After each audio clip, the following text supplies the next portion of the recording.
AI is everywhere, and sometimes in places where it shouldn't be. But does that mean that we're in an AI bubble? And if we are, then what does that mean for you? Let's find out. A bubble happens when the money going into a particular industry is a lot more money than coming out of it.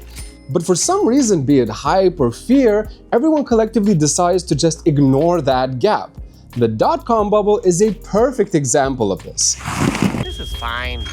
I'm okay with the events that are unfolding currently.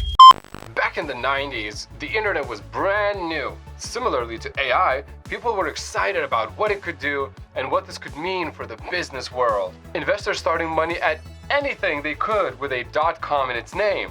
Companies that had no real revenue and no business plan were getting enormous valuations, even if they didn't even have a functioning website.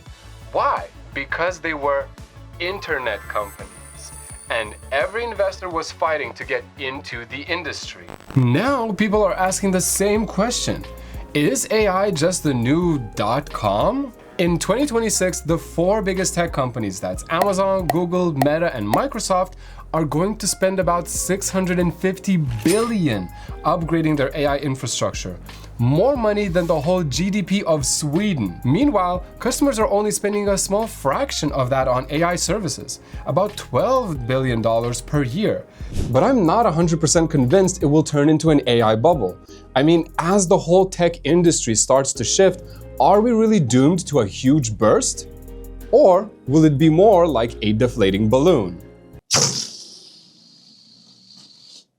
Now, here's why I think it's different. Some of the biggest tech companies of 2026 are the ones laying down the infrastructure of AI.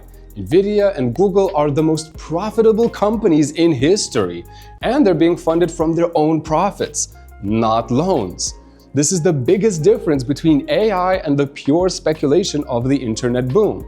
While there are plenty of startups running on debt and investor capital, the bulk of investment is still linked to real revenue. That said, there's some disconnect between the high-level infrastructure and the startups being built on top of it. OpenAI, for example, has committed to spending over $1 trillion in the next few years, but they only generate a small fraction of that in revenue. On a positive note, there are a few companies that do make money, thanks to the grounded expertise and interest.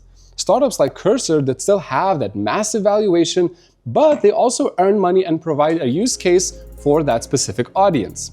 Now, realistically, it will be the high-level infrastructure and niche startups that survive, just like what happened in the 2000s with the internet boom. The companies that are able to use AI strategically will benefit when complex models inevitably start to get cheaper to run.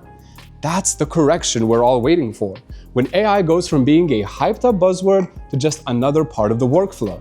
Now, it may feel like a bubble bursting to the companies with a bigger gap, but I'd argue it really isn't.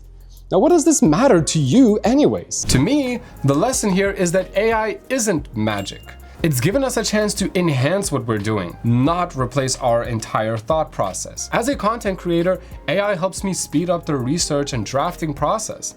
For small business, it can help create whole websites or make connecting with your customers so much easier. For Hostinger, we've invested time into creating products that are genuinely useful thanks to AI, and we'll continue to do exactly that. The goal here is to use AI to turn that one-day project into a day one.